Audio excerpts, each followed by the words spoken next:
So hi students, today we are going to start the chapter that is the second chapter of economics class 10th, that is your sectors of Indian economy. Okay, if you want to study about Indian economy, then you have to know about its sectors. In your day-to-day life you must be hearing some type of sectors like primary sector, secondary sector, tertiary sector, public sector, private sector, organized sector, unorganized sector. So you might be hearing about this all right. तो आज हम इस chapter में पढ़ेंगे कि sectors और economy में क्या रिलेशन होता है. Okay, that is your sectors of Indian economy. तो देखिए, तो सेक्टर्स ऑफ इंडियन इकोनॉमी में हम पहले जिसके बारे में पढ़ने जा रहे हैं वो है हमारा प्राइमरी सेक्टर. ओके, तो देखिए आखिर प्राइमरी सेक्टर क्या होता है. प्राइमरी सेक्टर हमारा मेन बेस होता है. ठीक है, जैसे कि सोचिए मैं गेहूं का कल्टीवेशन कर रही हूँ, तो पहले मैं गेहूं का अनाज लगाऊंगी. तो आप यहाँ पर देख पा रहे हो कि यहाँ पर तो सब लोग चावल का अनाज लगा रहे हैं, लेकिन सोचिए मुझे गेहूं का कल्टीवेशन करना है तो मुझे गेहूं का अनाज लगाना पड़ेगा. तो प्राइमरी सेक्टर में मेनली वो होता है. ठीक है, प्राइमरी सेक्टर मोस्टली मेरे एग्रीकल्चरल रिलेटेड फील्ड से जाते हैं. तो देखो यहाँ पर प्राइमरी सेक्टर में यहाँ पर एग्रीकल्चरल फील्ड दिखाया गया है जहाँ पर कुछ लोग तुम्हारे फार्मिंग कर रहे हैं, एग्रीकल्चरल फार्मिंग. ठीक है, नेक्स्ट देखो, तो प्राइमरी जो तुम्हारा प्राइमरी सेक्टर होता है वहाँ पर क्या होता है, तुम्हारे नेचुरल रिसोर्सेज को यूज़ किया जाता है. ठीक है, जो मेरे गेहूं का अनाज में लगा रही हूँ या फिर मैं जो गेहूं का कल्टीवेशन कर रही हूँ वो मेरा एक नेचुरल रिसोर्स है. ठीक है, मतलब मैं गेहूं के प्लांट्स को यूज़ करके मैं क्या कर रही हूँ, मेरे गेहूँ निकाल रही हूँ, फिर उसे मैं इंडस्ट्रीज़ में भेजूँगी, फाइन होगा, वो पाउडर होगा पूरा, और उसके बाद क्या होगा, इंडस्ट्री में वो पैक होकर मेरा क्या जाएगा, दुकानों के पास जाएगा, जहाँ पर दुकानों में ये बिकेगा. ठीक है, तो मेरा प्राइमरी सेक्टर में मेनली मेरे नेचुरल रिसोर्सेज ही यूज होते हैं. So in primary resources we mainly use natural resources.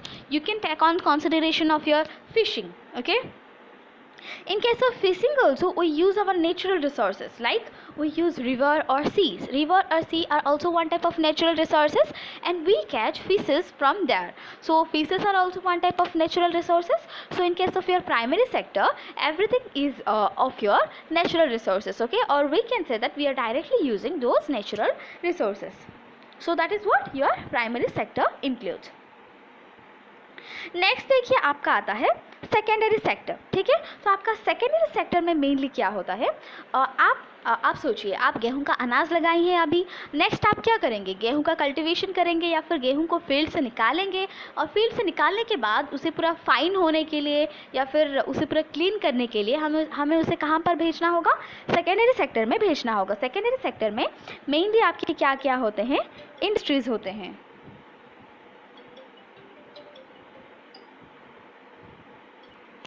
तो आपको जो सेकेंडरी सेक्टर होता है उसमें मेनली आपके क्या इंक्लूड्स होते हैं, जितने भी आपके इंडस्ट्रीज़ हैं. ठीक है, जितने भी आपके इंडस्ट्रियल सेक्टर्स हैं वो सब आपके आते हैं सेकेंडरी सेक्टर में. क्यों, क्योंकि मैंने पहले गेहूं लगाया, ठीक है, उसके बाद मैंने गेहूं को फील्ड से निकाला, उसके बाद मैंने गेहूं का पाउडर बनाने के लिए या फिर गेहूं को ठीक से क्लीन करने के लिए या फिर just to make those wet grains fine, I have send them to the industries.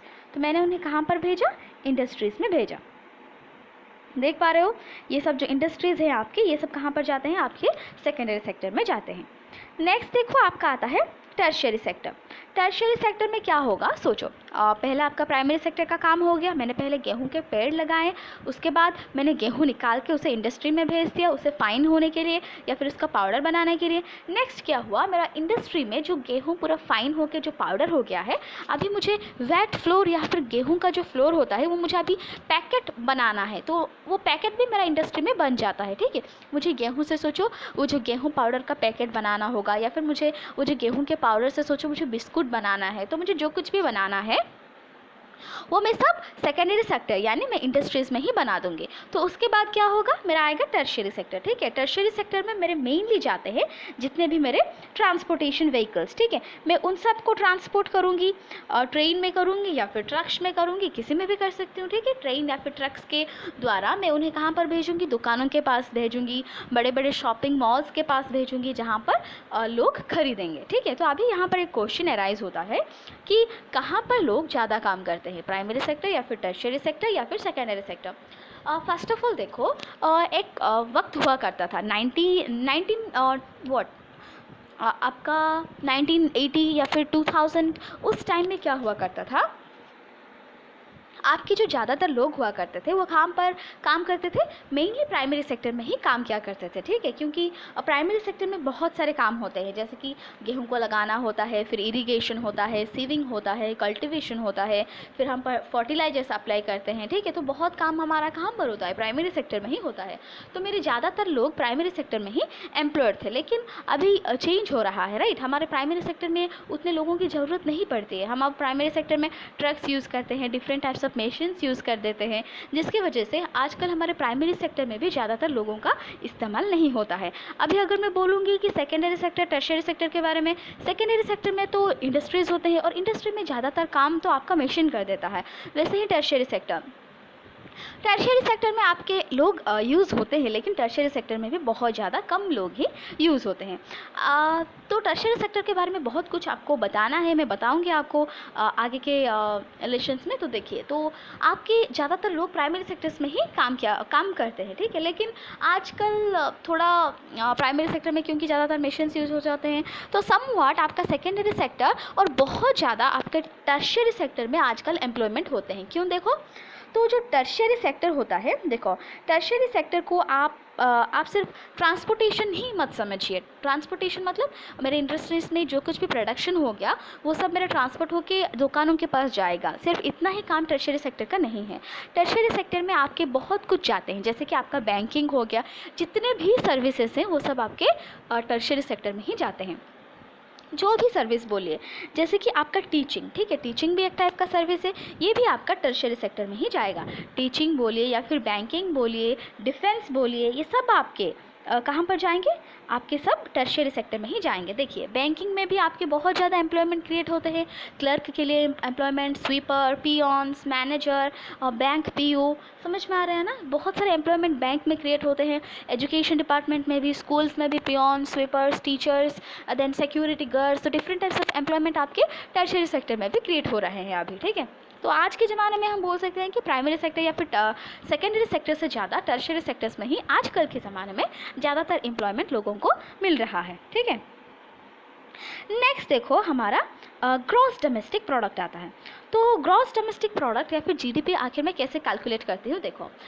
तो ग्रॉस डोमेस्टिक प्रोडक्ट कैसे निकालते हैं, पहला तो देखो, सोचो मैंने प्राइमरी सेक्टर के बारे में बात कर रही हूँ। प्राइमरी सेक्टर में मैंने क्या किया, गेहूं का अनाज को मैंने बुना, ठीक है।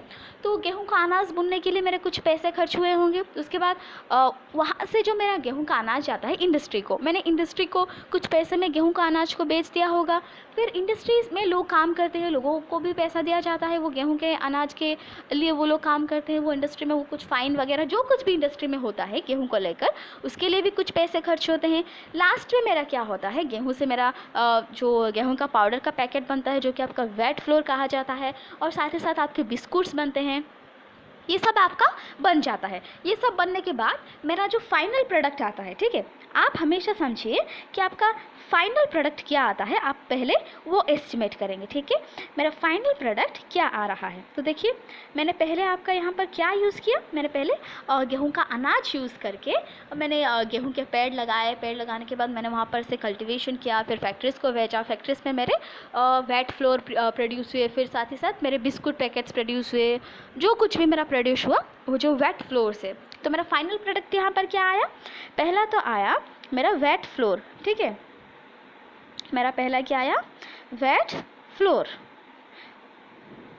नेक्स्ट मेरा क्या आया, जो मेरा बिस्कुट्स आए, ठीक है, बिस्कुट्स आए। तो ये सब मैंने प्रोड्यूस किया। तो मेरा फाइनल गुड्स जो हुए वेट फ्लोर और बिस्कुट, मैं सिर्फ इनके दाम ही कैलकुलेट करूँगी, ठीक है। मेरा प्राइमरी सेक्टर में कितना खर्च हुआ, सेकेंडरी सेक्टर में कितना खर्च हुआ, मैं वो सब कैलकुलेट नहीं करूँगी। मैं डायरेक्टली किसका वैल्यू कैलकुलेट करूँगी, वेट फ्लोर का और बिस्कुट्स के वैल्यू को कैलकुलेट करूँगी। तो जीडीपी में मेरे जो फाइनल गुड्स होते हैं, ठीक है, मेरे फाइनल गुड्स होते हैं, जो मेरे बिस्कुट्स हुए, नेक्स्ट आया मेरा वेट फ्लोर प्रोडक्शन हुआ, ये सब के रेट को मेरे कैलकुलेट किया जाएगा जीडीपी में, ना कि मेरा प्राइमरी सेक्टर में कितना खर्च हुआ, ना कि मेरे सेकेंडरी सेक्टर में कितना खर्च हुआ। तो वैसे ही हर एक सेक्टर में देखा जाएगा, फिशिंग में भी वैसे, ठीक है, लोग फिश पकड़ के लाए, फिर ट्रांसपोर्ट हुआ, जो तुम्हारा कौन से सेक्टर में जाता है, तुम्हारा फ़िश को मैंने प्रोड्यूस किया प्राइमरी सेक्टर में, फिर मैंने फ़िश को भेजा इंडस्ट्रीज़ के लिए, वहाँ पर वो लोग कुछ भी बनाएंगे, अचार बनाएंगे या फिर उसको स्टोर करके रखेंगे कुछ प्रिजर्वेटिव्स दे के, या फिर कुछ उसका जो भी बनाएंगे, ठीक है, पिज़्ज़ा बनाएंगे, बर्गर बनाएंगे, जो भी बनाएंगे। उसके बाद ये ट्रांसपोर्टेशन होगा मेरा टर्शियरी सेक्टर में, फिर जाके लोगों के पास पहुँचेगा, पिज़्ज़ा पहुँचेगा या फिर जो कुछ भी पहुँचेगा, चिकन पिज़्ज़ा पहुँचेगा या फिर जो कुछ भी पहुँचेगा।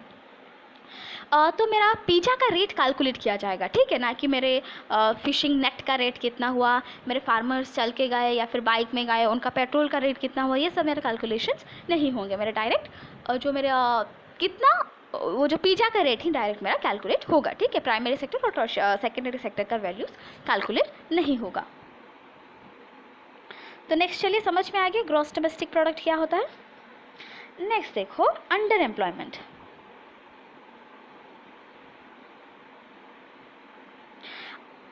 अंडर एम्प्लॉयमेंट क्या होता है, देखिए अंडर एम्प्लॉयमेंट, ठीक है। सोचो एक इंसान के पास इतना कैपेबिलिटी है, ठीक है, हम कंसिडर करते हैं कुछ सिक्योरिटी गार्ड्स को, ठीक है। आपको पता होगा कि एक ही कंपनी में हमारे जनरली 3 सिक्योरिटी गार्ड्स होते हैं, तो एक एक सिक्योरिटी गार्ड 6 आवर्स के लिए काम करते हैं। तो सोचो एक एक सिक्योरिटी गार्ड क्या सिर्फ वो 6 आवर्स के लिए काम कर सकता है, एक इंसान चाहे तो वो 12 आवर्स के लिए भी काम कर सकता है, ठीक है। लेकिन क्योंकि उस कंपनी में ऑलरेडी 3 सिक्योरिटी काम कर रहे हैं, इसकी वजह से हर एक सिक्योरिटी को सिर्फ 6 घंटे ही काम करने के लिए मिलते हैं। अगर वहाँ पर 2 सिक्योरिटी गार्ड होते तो शायद एक एक को 8 घंटे या फिर 9 घंटे काम करने के लिए मिल जाते। समझ में आ रहा है ना। तो एक इंसान के पास कैपेबिलिटी है कि वो 12 घंटे तक काम कर सकता है, लेकिन मैं उसे 6 घंटे तक ही काम करवा रही हूँ। क्यों? क्योंकि मेरे पास 3 एम्प्लॉय है, ठीक है, मेरे पास 3 लोग हैं काम करने के लिए। तो मैं सिर्फ अगर एक इंसान को ही 12 घंटे काम करने के लिए दे दूँगी तो बाकी जो 2 लोग हैं वो लोग क्या काम करेंगे। सुनो, अगर मैं एक लोग से 12 घंटे काम करवाती हूँ तो मुझे उसे ज़्यादा पैसे देने पड़ेंगे। सोचो वो 12 घंटे काम कर रहा है तो वो मिनिमम 15,000 लेगा।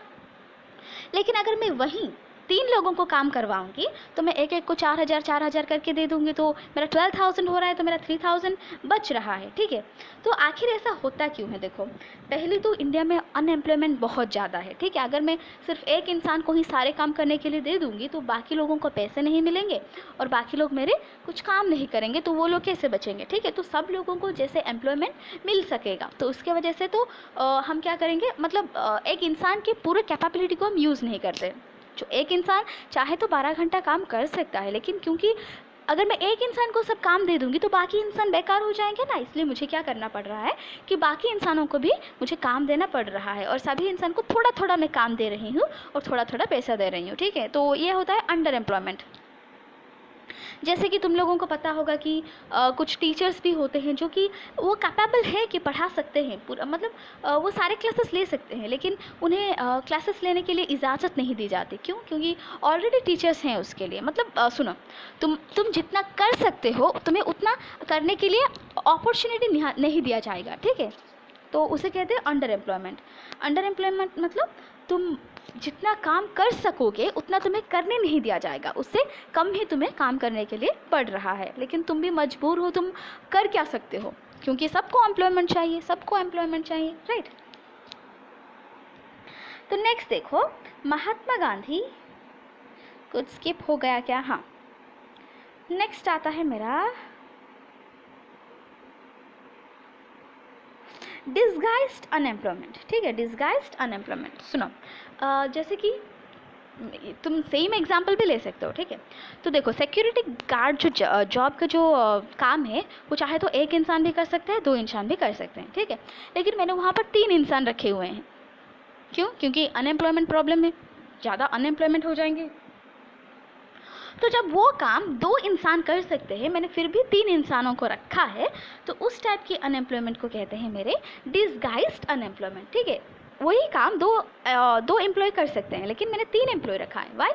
Because if I don't put that person in the work then unemployment problem will be increased. Okay, तो ये होता है तुम्हारा डिसगाइज्ड अनएम्प्लॉयमेंट। ऐसे बहुत जगह में देखा जाता है, ठीक है। जैसे कि तुम्हारे कल्टिवेशन फील्ड में या फिर एग्रीकल्चरल फील्ड में 10 लोग जितने काम कर सकते हैं, मतलब 10 लोगों को अगर वहाँ पर रखा जाए तो वो लोग काम करके जितना कल्टीवेशन निकालेंगे 20 लोग भी उतना ही कल्टीवेशन निकालते हैं, ठीक है। तो वहाँ पर 10 एक्स्ट्रा लोग हैं क्यों आखिर? क्योंकि उनके पास कुछ काम नहीं है, वो कुछ ना कुछ तो करना चाहते हैं, ठीक है, कुछ ना कुछ तो करना चाहते हैं। तो जो लोग भी जॉब प्रोवाइड करते हैं वो क्या करते हैं, उन लोगों को भी ले जाते हैं, उन्हें भी काम करवाते हैं और उन्हें बहुत कम पैसे देते हैं, ठीक है। तो ये होता है तुम्हारा डिसगाइज्ड अनएम्प्लॉयमेंट, जहाँ पर मतलब कम लोगों में काम हो सकता है लेकिन वहाँ पर ज़्यादा लोगों को ज़बरदस्ती रखा जाता है। क्यों? क्योंकि हमारे यहाँ पर अनएम्प्लॉयमेंट प्रॉब्लम ज़्यादा है। नेक्स्ट देखो मेरा मनरेगा प्लान, ठीक है। मनरेगा मतलब Mahatma Gandhi national rural employment guarantee act 2005। तो इस एक्ट के तहत आपका क्या किया जाता है, जो भी गरीब लोग हैं उन्हें साल के 100 दिन के लिए गवर्नमेंट काम प्रोवाइड करेगी, ठीक है। अगर साल के 365 दिन होते हैं तो उन्हें 100 डेज़ का काम गवर्नमेंट प्रोवाइड करेगी। अगर गवर्नमेंट उन्हें कोई भी काम नहीं दे पा रही है तो गवर्नमेंट क्या करेगी, वो जो 100 दिनों का पैसा है वो डायरेक्टली उनके अकाउंट में भेज देगी, ठीक है। इसे कहते हैं तुम्हारे मनरेगा या फिर Mahatma Gandhi national rural employment guarantee act. और जनरली यहाँ पर जो लोग होते हैं कंस्ट्रक्शन साइट पर उन्हें काम करने के लिए दिया जाता है, डिफरेंट जगह पर लोगों को काम करने के लिए दिया जाता है। नेक्स्ट देखो तुम्हारा आता है ऑर्गेनाइज्ड सेक्टर और unorganised sector. Organised sector generally कैसे सेक्टर्स होते हैं, मेनली ये गवर्नमेंट के द्वारा अप्रूव किए जाते हैं, ठीक है। यहाँ पर रेगुलर वर्क दिया जाता है, साथ ही साथ लोगों को मेडिकल फैसिलिटीज़ दिया जाता है, लोगों को हॉलीडेज़ भी होता है। हम बोल सकते हैं कि गवर्नमेंट जॉब जैसा होता है ऑर्गेनाइज सेक्टर जो होता है। नेक्स्ट आता है मेरा अनऑर्गेनाइज सेक्टर। अनऑर्गेनाइज सेक्टर आपके जनरली प्राइवेट जॉब के जैसे होते हैं, जहाँ पर आपको छुट्टियाँ नहीं मिलती, आपको ज़्यादा काम करने के लिए पड़ते हैं, आपको सैलरी ठीक से नहीं मिलती। तो ये सब प्रॉब्लम आपके अनऑर्गेनाइज सेक्टर्स में होते हैं। नेक्स्ट देखो मेरा पब्लिक सेक्टर, और होते हैं पब्लिक सेक्टर और प्राइवेट सेक्टर, ठीक है। पब्लिक सेक्टर में क्या होता है, जो पब्लिक के लिए है, जैसे कि आपका रेलवे डिपार्टमेंट हो गया, पोस्ट ऑफिस हो गया, बैंकिंग हो गया, ये सब आपका पब्लिक सेक्टर है। मतलब ये सब जो सेक्टर है पब्लिक के लिए काम करते हैं। आपका प्राइवेट सेक्टर बोला जाए तो जैसे कि आपका जियो कंपनी हो गया, ये सब प्राइवेट सेक्टर्स हैं, ठीक है। जैसे कि आपका टिस्को हो गया, बहुत बड़े बड़े कंपनी हैं जो कि प्राइवेट कंपनीज हैं, वो सब तुम्हारे प्राइवेट सेक्टर्स में जाएंगे। देखो growing importance of tertiary sector, मैंने पहले ही कहा था कि आजकल के ज़माने में प्राइमरी सेक्टर पे लोग ज़्यादा काम नहीं करते हैं। आजकल ज़्यादा काम कहाँ पर करते हैं, टर्शियरी सेक्टर में करते हैं। जैसे कि देखो तुम्हारे जो भी हॉस्पिटल्स हो गए, एजुकेशनल इंस्टीट्यूशंस हो गए, पोस्ट ऑफिस हो गया, telegraph services, police stations, courts, village administration officers, municipal corporations, defence, transport, bank, insurance companies etcetera, ठीक है। यहाँ पर आजकल के लोग ज़्यादा काम करते हैं। तो क्योंकि आजकल हमारे क्या होते हैं, देखो एग्रीकल्चर में भी हमारा बहुत ज़्यादा डेवलपमेंट हुआ है। एग्रीकल्चर में हम हाइब्रिड प्लांट्स लगाकर बहुत सारे प्रोडक्शन कर पा रहे हैं, ठीक है।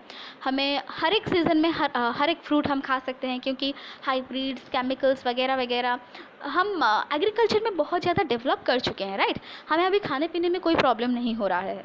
तो एग्रीकल्चर जब डेवलप करता है तो डेफिनेटली हमारा इंडस्ट्रीज़ भी डेवलप करेंगे। क्यों? क्योंकि वो वही एग्रीकल्चरल प्रोडक्ट्स को लेके वो प्रोसेसिंग करते हैं, वही एग्रीकल्चरल प्रोडक्ट्स को लेके वो फैक्ट्रीज़ में डेवलप करते हैं, इंडस्ट्री में डेवलप करते हैं, और उसके बाद हमारा ट्रांसपोर्ट करके दुकानों तक भेजा जाता है। तो जब हमारा प्राइमरी सेक्टर डेवलप होता है तो हमारा सेकेंडरी सेक्टर भी अल्टीमेटली डेवलप होता है। नेक्स्ट क्या आता है, टर्शियरी सेक्टर। टर्शियरी सेक्टर में सब लोगों को ठीक ठाक खाने के लिए मिल रहा है। जब लोगों को ठीक ठाक खाने के लिए मिलता है, ठीक ठाक एजुकेशन मिलता है, तो लोग क्या सोचते हैं, अय्याशी के बारे में थोड़ा सोचने लगते हैं। वो घूमने को जाते हैं, टूरिज़्म को ज़्यादा इंपॉर्टेंस देते हैं, ठीक है, शॉपिंग वगैरह को ज़्यादा इंपॉर्टेंस देते हैं। तो आजकल हमारे different types of shopping mall भी खुले हैं। शॉपिंग मॉल में भी हमारे लोगों को एम्प्लॉयमेंट मिल रहा है। जैसे कि शॉपिंग मॉल में आप देखे होंगे कि बहुत ज़्यादा लोग काम करते हैं। साथ ही साथ आप टूरिज़्म सेक्टर में भी देखे होंगे। अगर प्लेस को मैं टूरिज़्म सेक्टर बनाऊँगी तो उसके आसपास में मेरे खाने की दुकानें भी खुलेंगे, जैसे कि गुपचुप शॉप हो गया, तुम्हारा चाट शॉप हो गया, ये सब दुकानें खुलेंगे। साथ ही साथ वहाँ पर जैसे कि खेलने के लिए भी डिफरेंट टाइप्स ऑफ, जैसे कि तुम्हारे ब्रेक डांस वगैरह वगैरह वहाँ पर भी लगाया जाएगा, तो वहाँ से भी लोगों को एम्प्लॉयमेंट मिलेगी।